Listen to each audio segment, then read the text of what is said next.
Welcome to the New Zealand Landcare Trust Farm Environment Mapping webinar.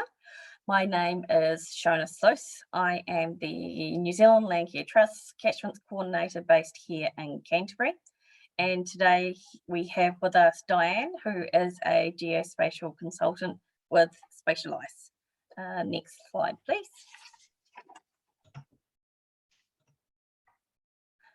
Firstly, some housekeeping. Remember that everyone is all muted. Please use the chat box at any time to ask questions as we go along.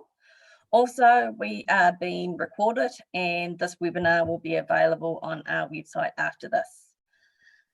Also, as we get started, please make yourselves comfortable, and it's great to have you all here today, and thank you for taking time out of your day to attend. Next slide, please.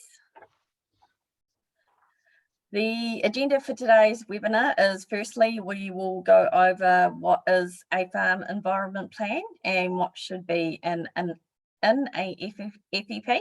Dianne will cover mapping software available that you can use to create your farm map, and we will also finish with a demonstration and some questions. Next slide, please.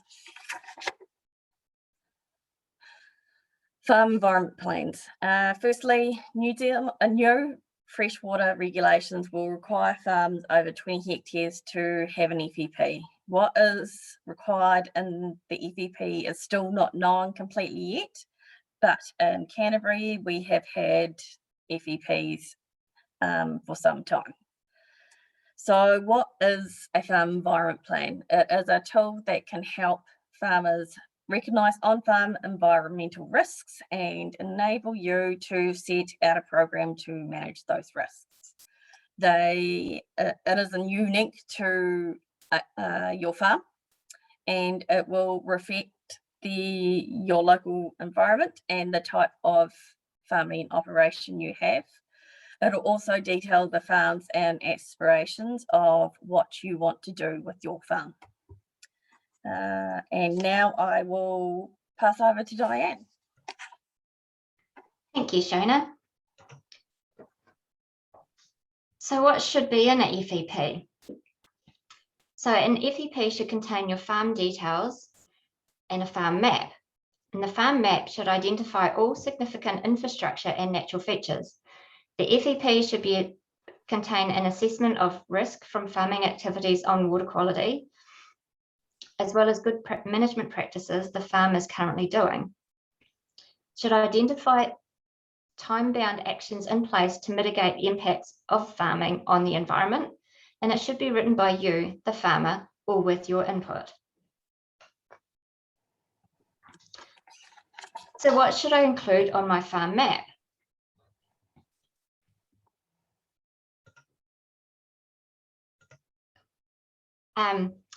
So your farm map should identify all significant infrastructure and natural features. For example, your farm boundary or your property boundary, land management units, waterways such as rivers, streams, watercourses, farm dams or water bodies such as farm dams, lakes and wetlands, riparian zones, fence lines adjacent to waterways, water bodies, stock crossings, tracks and races, and critical source areas such as overland flow paths, yards, animal holding areas, standing pads, feed out areas, effluent application areas, and erosion prone areas.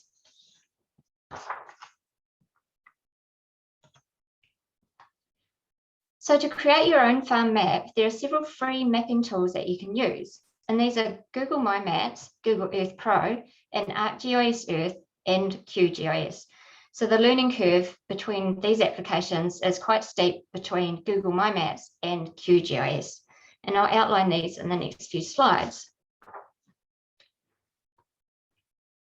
So this webinar is going to focus on using Google My Maps for creating farm maps. This is because Google My Maps is a simple and easy to use tool where you do not need to download any software or save your files to your computer. All of your data is saved in Google. You can also view your map on the Google Maps app on your mobile phone or tablet. And most of you are familiar with using Google Maps to find and locate towns and businesses and get directions, which is great, as Google My Maps is pretty much the same. The main difference is you can actually add your own features to the map. If you want to create an accurate map where accurate locations are vital, where you can measure the length of fence lines or paddock areas, I would recommend looking at the other applications, particularly QGIS.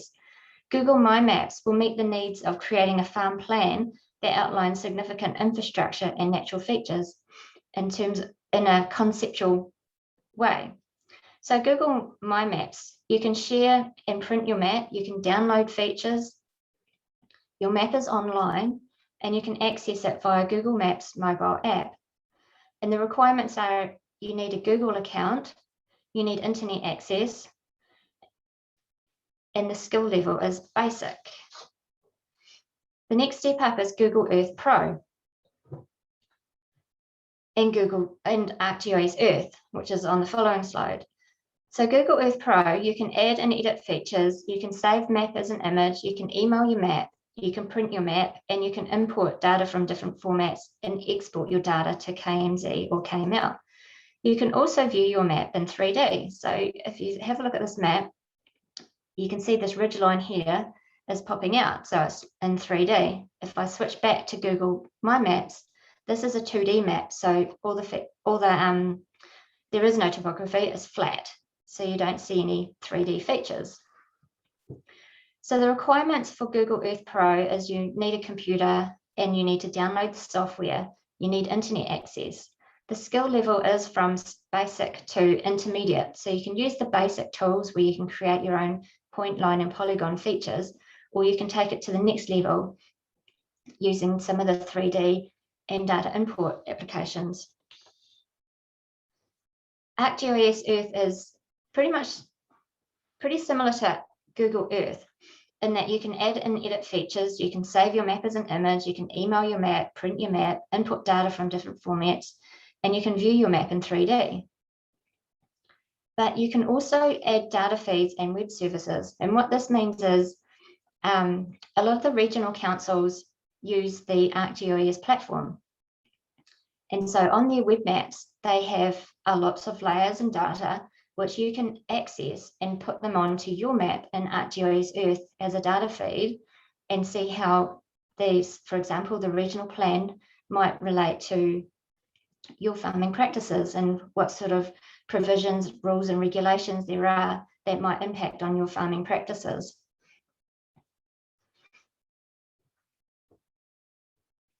The other difference is in ArcGIS Earth, the imagery is slightly different. So this is using a New Zealand imagery base map. So if I flick back to Google Earth, you can see, especially along this ridgeline, one's greener, one's browner. So the Google has the most recent satellite imagery and they use satellites. So when you zoom in, it's not necessarily nice and crisp and sharp. Whereas ArcGIS Earth, you can access the New Zealand imagery base map, which is the most recent aerial photography that has been flown across the country. So the requirements for ArcGIS Earth are the same as Google Earth. You need a computer and you need to download the software. You need internet access, and the skill level is from basic to intermediate. Again, you can use the basic tools where you can create points, lines, and polygons, or you can take it to the next level and start importing data feeds and web services and fiddling around with your map in 3D. The next step up is QGIS. QGIS is a free high-level GIS application used for mapping, data analysis, and cartography. And straight away you can see there are so many more tools and there's so many more menus, and the look and feel is totally different. So the difference with QGIS is your map needs to be built from scratch, adding each layer to the map window. The concept is much like a Word document. When you open Word, you have a blank screen. When you open QGIS, you have a blank screen. You then need to compose your map, adding each layer, each data set, or create data. So there is no base map that comes with it. But it is a powerful application, enabling you to add and edit features, save your map as an image, print your map, import, export data, and you can also bring in LiDAR data. So a lot of the regional councils have flown LiDAR, so you can bring that into QGIS and have a look at the contours. You can also bring in drone aerials. So if you yourself or your children are quite handy with a drone, you can fly some drone aerials and bring them into QGIS. You can also add data feeds and web services. So the requirements are, you need a computer, you need to download the software, and the skill level is advanced. So the next part of the presentation will show you how to use Google My Maps to create your farm map. So you can access Google My Maps using the link that are on the slide here, or you can search for Google My Maps in Google. To use Google My Maps, you do need a Google account. So if you've got a Gmail, you do have a Google account. If you don't have a Google account, you'll need to create one. So sign into Google, and then you click on Create a New Map.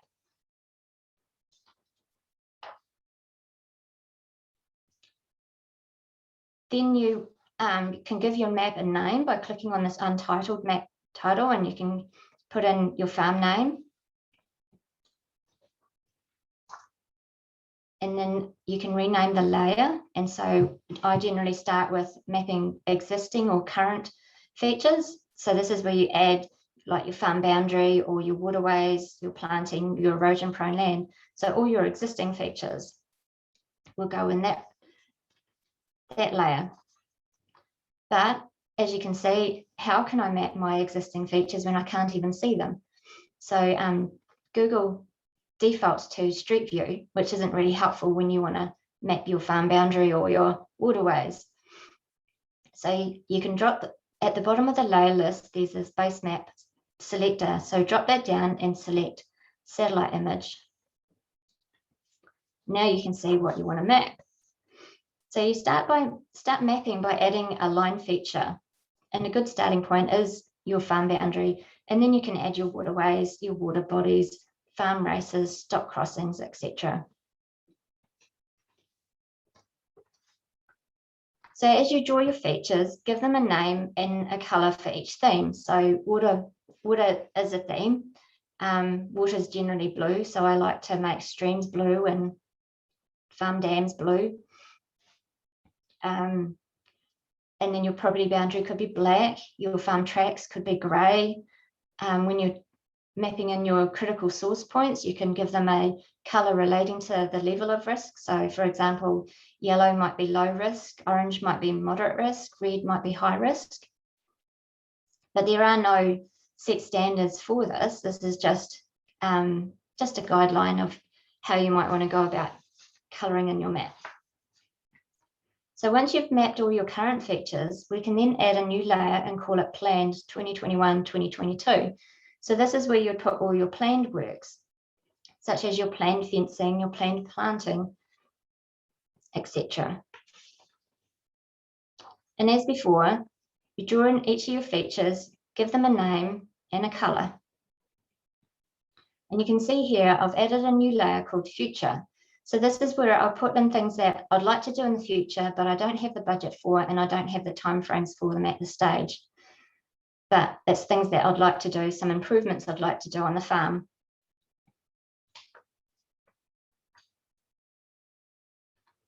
So once you're happy with everything you've mapped on your farm map, you have an option of saving it as a KML, so you can have a backup on your computer.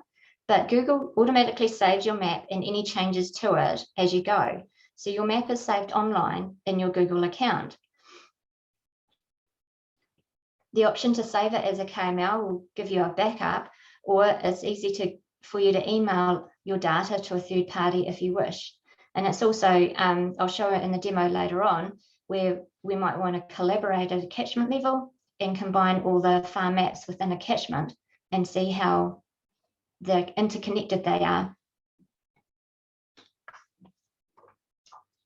So you can print your map as well. This is a little bit hit and miss, but you can give it a go. And So yeah, you can print your map and put it in your farm environment plan, or keep it for your records. But you know, with using Google My Maps, you don't need to print it to be able to take it out on the farm, because if you've got the Google Maps app on your phone, you can simply use that. You can also share your map. If you want to share your map, I would recommend enabling link sharing rather than public. So enable link sharing means that anyone with the link has access to your map. If you enable public, it means everyone on the internet has access to your map. You may not be worried or concerned about that, and it's purely up to you.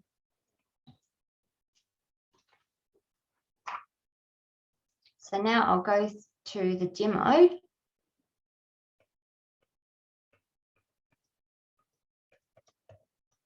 So I'll switch screens.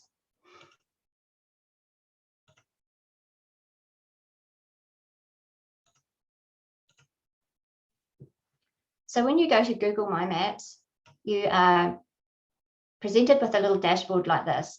So you probably won't have any of these little maps unless you're handy with Google My Maps. So these are the ones I've created over the course of these webinars. So yours will probably be blank. So you won't have any of these. So you want to create a new map. So I'm going to open up this Canterbury Catchment Group one that I prepared in advance. And actually, I want to go to, no, I do want to do that one. We'll go to the Canterbury Catchment Group one. And I want to focus on the Hurunui catchment up here. So I'm just going to show you how you can change to the base map and how you can add your features, your points, lines, and polygons, and how you can map in some of your farm features. So the first thing, as you can see, we can't actually see anything except for our street view. So I'll switch on over to the satellite map. And now I'm going to switch off the Canterbury catchments and then zoom in. So I'm not familiar with the South Island at all. So we're just going to wing it and show you the technical aspects of creating your farm features. So the first thing you want to do is add a layer. And we want to call this current.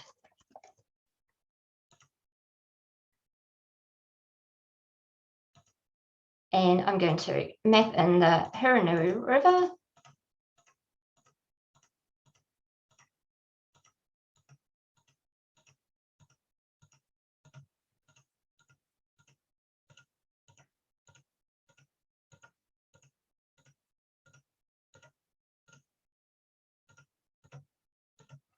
And to finish your line, you double click, and then you get a little pop-up, so you can call that river.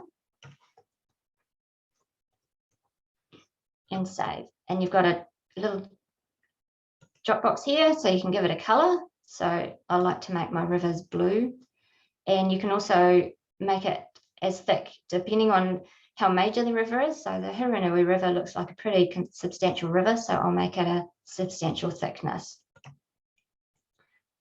So then the other thing you might want to do, because you've got your river in there, is we'll add a fence line, because more than likely it is fenced. So you just do the same thing. And you put in your fence line.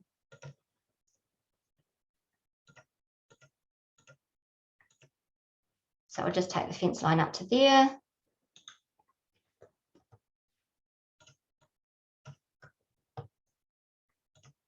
And again, we give it a color.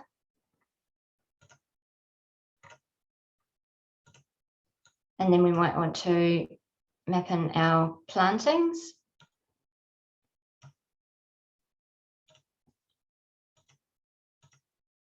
So to do a polygon, to actually make it a polygon, what we do is we click on the point where we started and we double click. and that will close off the polygon. So we call that planting, and trees are green, so we'll make that green.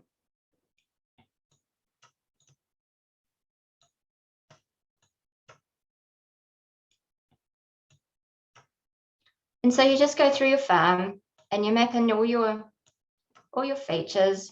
So it looks like there's a little farm track through here. So I'll map in my little farm track. And I'm just doing this quickly, so it's not as accurate as you might prefer.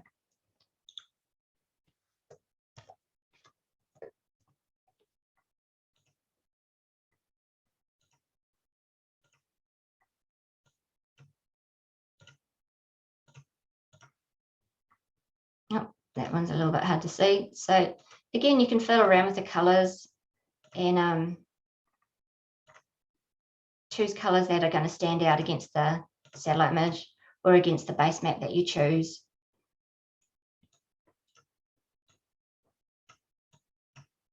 So then it looks like these hills might be I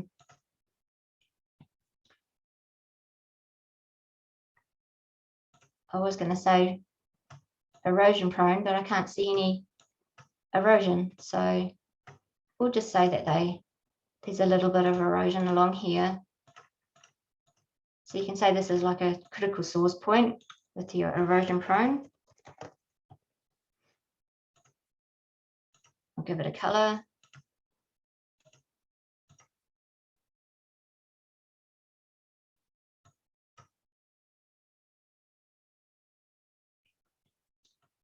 And then we can go, okay, so it looks like there's a track through here as well. And what I want to do with that track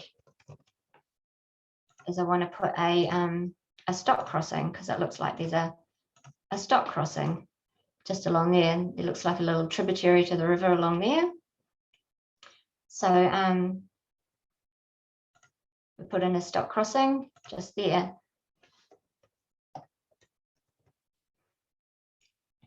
So you can change the marker point, because that little marker point is pretty boring. And if you want to, because we want to show it's a stock crossing. So when you look at your map, and what best little icon do you think would represent a stock crossing? Little cow.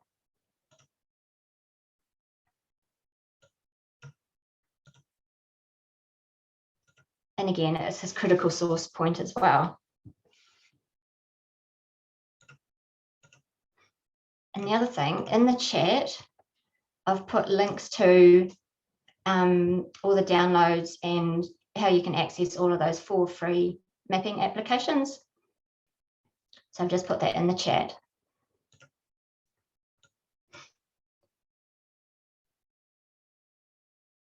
So you can go through and map in your current farm activities. And what we do now is, when you're happy with your current, we can add a new layer, and we can say that this is going to be what I want to do in the next financial year. So you can see with that erosion prone area I highlighted before, we can say, well, in 2021, 2022, what we want to do is do some slope stabilization on that. So we'll redigitize it in, remap it, and we'll call it slope stabilization. And you can say in the little notes here how you're going to stabilize it. You might replanting, and you can also say with like native vegetation, or up here in Northland, we do a lot of poplar planting, which helps with the slope stabilization. So I just put replanting. So you can put little notes in there to say what you're going to do. And the other thing is, so with my slope stabilization, and with any of the features in here, you can get the area and the length. So my little erosion prone piece with my slope stabilization on top is 1.36 hectares. So then you can do a little bit of math and work out how many trees I'm going to need to revegetate that area for slope stabilization. And then you might want to put a fence around it, because you don't want to your stock to go and push over all your new trees or eat your new trees. So you've got your measure of what you'll need for your fence. So it's about 620 meters for your fence. So that gives you a kind of a cool little tool there. And the other thing is, as you go through and you're putting in all your planned activities for the next financial year, if you want to know which layer you're going to add them to, there's this very subtle blue bar on the left-hand side. So if I click on current, anything I add here is going to be in current.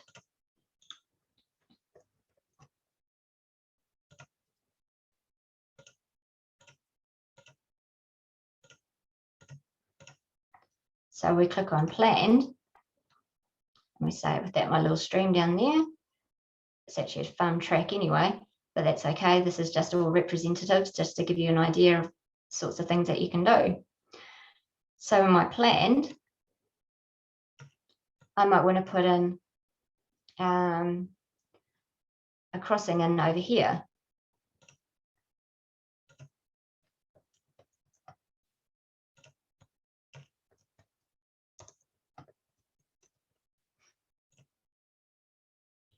Because I've used my little cow before, it's under my other icons, so I don't need to search for it.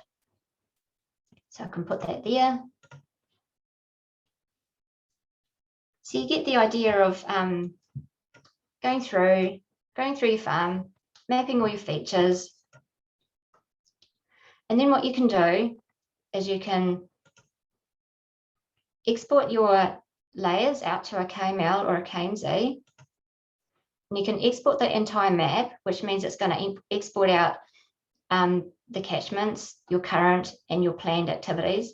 Or you can say, I only want to export out my current or my planned. And so why would you want to do that? You might want to export it out to KML so you have a backup on your computer, but you don't need to because Google will back it up. You might want to export it out to a KML or a KMZ so you can share it with a third party. Or you might want to collaborate with other members in your catchment group. So you can print your map as well. You can print it to a PDF or an image. So I'll just go PDF. And this is where it's a little bit hit and miss, because some of the legend items come through, some of them don't. We miss our farm. But you can, tinker around with that and get the best fit for your farm.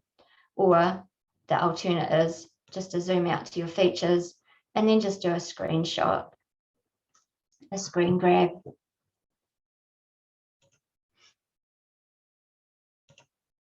And then you can share your map.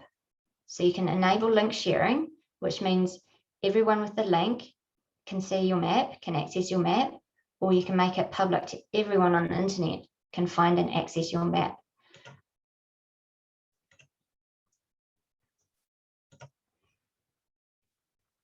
So now I'm going to go back to my maps.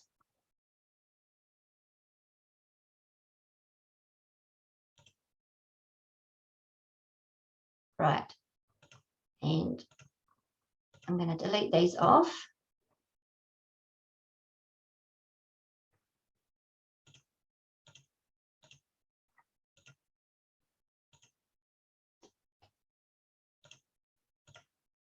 Right.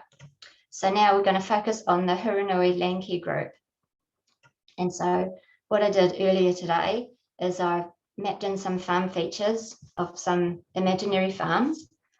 And now we want to put them into this combined Landcare group map so that we can see how the farm systems relate to each other. So to do that, because all the farmers have exported out their KMLs and they've shared them with me, they've sent them to me in an email, I can now add layer, and then I can import.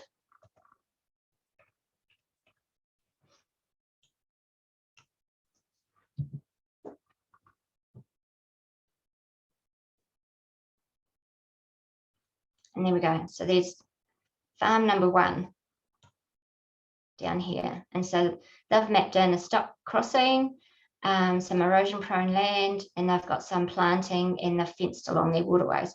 So again, we can't really see what they've actually mapped because we haven't got the satellite image on. So I'll turn the satellite image on.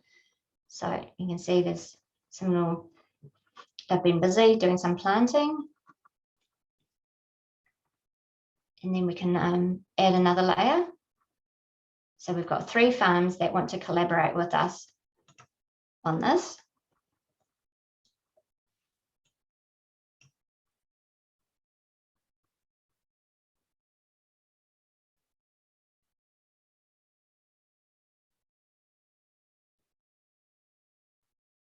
And so this farm has got quite a bit of forestry. So what we'll do with the catchment boundary is we'll make that transparent. So if you want to make it transparent, you move it to the right. If you want to make it solid fill, you move it to the left. And we'll also want to make the border width a bit thicker as well. And we'll give it a different color border so we know that it's the catchment boundary. So when we zoom back out,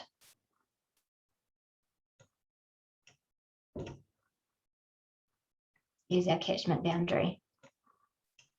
And these are our farms.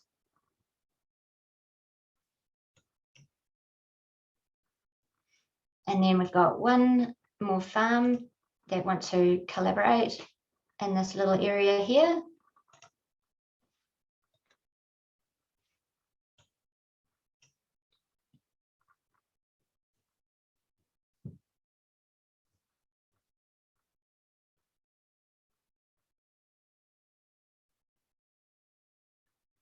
And they're in the southwestern, and so they've got some farm tracks that they've mapped in there, and they've done some planting, and they've got a forestry block, and they've got a few stock crossings. So that's how you would you can do a collaboration at the catchment or Landcare group, and so you can see how the farm systems might impact on each other or relate to each other, because you know that a stream doesn't stop or water doesn't stop at your farm boundary. So it's a good way to see how they might, how you can work together, especially, you know, with the planting along your rivers and streams, you can get together. So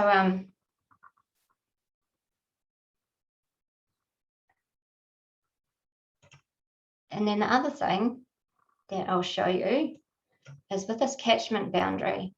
So I've had a few questions about how do I get this catchment boundary? So this catchment boundary actually came from Landcare. So this is one of the Landcare groups. But you can go to MFE.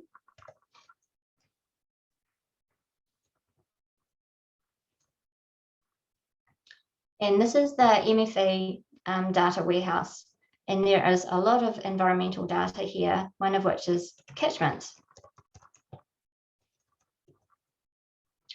So when we search for catchments, and we want to limit it to layers because there's also tables in there as well. So we only want layers. You can see there are so many different catchments in there. So the one that we have in our Google map, in our Google My Map, is a order 6. So it's this big catchment here. So what you can do is you first need to register so that you can download the data. And once you've registered, select your catchment order 6, and then you can select draw a little box crop around the catchment that you want, and then click download. And you want to select Google Earth KML format, and you want to ensure that your file size is less than 5 megabytes, because if it's any more than 5 megabytes, you can't import it into your map. So this one's 1 megabyte, so that's cool. So KML and Google Earth KML, which means that Google My Maps can read it as well. And then we'd go into our map here and we would go add layer. And then we go import, and then we find where we put that download.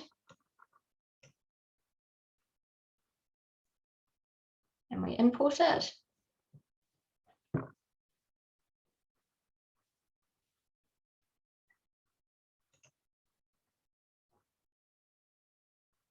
And there we go. You might have noticed I've actually imported a different layer than that one. I didn't have that one prepared earlier, but the principle is the same.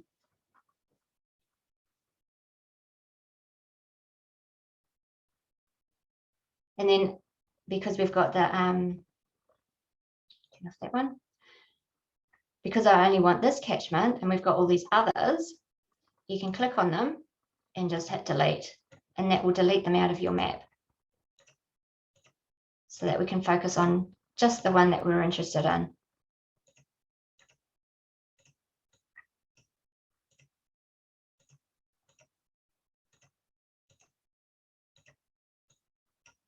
And we go back up here, and there we go. There's the catchment we're interested in, and there's all our neighbouring farms showing all the really great work that they've been doing.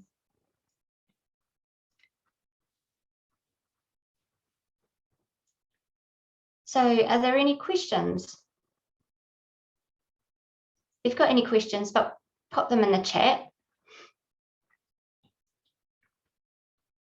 But it's really great to see you coming here today, given Shona tells me that you've just had an earthquake this afternoon on top of all the rain that you've had. So you guys have had a rough few days. I hope that your cleanup is going well. Shona says that you've got a very nice day down there today, so that will help with your cleanup. Is it necessary to include a soil map? In my research, I haven't found anything that says that you need a soil map, but you might, out of interest, you might want to include a soil map so you can see in terms of soil fertility and what sort of fertilizer you might want to put on. Shona might be able to help with that.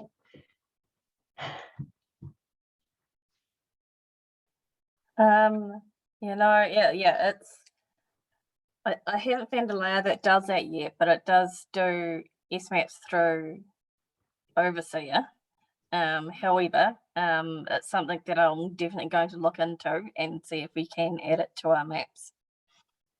So there are lots of different soils layers as well. So that MFE data warehouse, that's got some soils data. There's another data warehouse that you can get S-maps. Soils. Yeah, Landcare research, you can get the soils data from there. So there's lots of different places where you can get soils data. So we've got another question. Is it possible to take an image from Google Earth Pro and put it into QGIS as a base layer? Yes, you can. And there's even a plugin that you can install in QGIS, which will give you all of the base maps. Google, Openstreetmap, the works. So I'll just flip back to my QGIS screen and switch screens and show you what the plugin is. It's this HCMGIS. Have no idea what it means, but there's lots of different base maps that you can use in there. They've got Google, they've got the Esri base maps, they've got Openstreetmap. So it's a really good plugin to have. Another question, is there a place where we can access more info, tutorials on how to use QGIS? So if you Google QGIS, they do have some training manuals online. And there are tutorials online as well.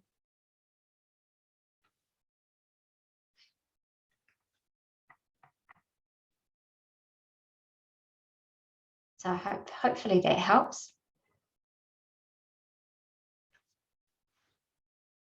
So in QGIS, you can do a lot of different things. But it just depends if you've got the time and the patience to learn, because as you can see, there are lots of different tools. There are lots of different plugins. There's a plugin so you can get the data feeds as well from all of the land, New Zealand, this little plugin I've got here, and you can access all the the data from the MFE data warehouse and from Land Information New Zealand, from Landcare, from Stats New Zealand. So QGIS has got some really cool tools and plugins that you can get lost in it as well. So that's why I encourage you to give Google My Maps a go first and see how you get on there. And if that doesn't meet your needs, you don't need to start from scratch again. You can export out from Google My Maps. You can export out your KML, and then you can bring that into either Google Earth, ArcGIS Earth, or even QGIS. So all of your mapping efforts aren't wasted.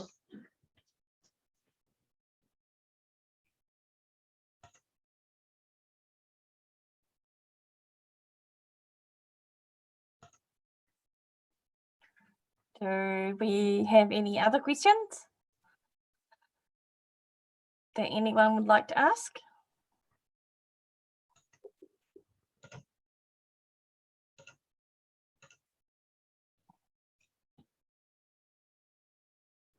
I'll just flick through to my final slide. Yeah, no, so thank you, Dianne. That was a fantastic demonstration. Definitely, if you're interested in further information, please contact me. I am more than happy to help. I am in the process of learning how to use QGIS as well. However, I am interested in using Google My Maps for, I have family farms on the coast. So I'd quite like to use the skills that we've learnt today and use them on my own farm. Other than that, thank you very much, Dianne. Do you have any final comments? No, I don't. I think I've covered everything. There's been some really great questions, and it was really great to see everyone come here today, given everything that you've had thrown at you over the last few days. So it was great that everyone could make the effort. Well, that's great. Thank you very much for that. And I think we can end there. Thank you all for coming, and yes, definitely contact me if you need any further information. Thank you so much for your time.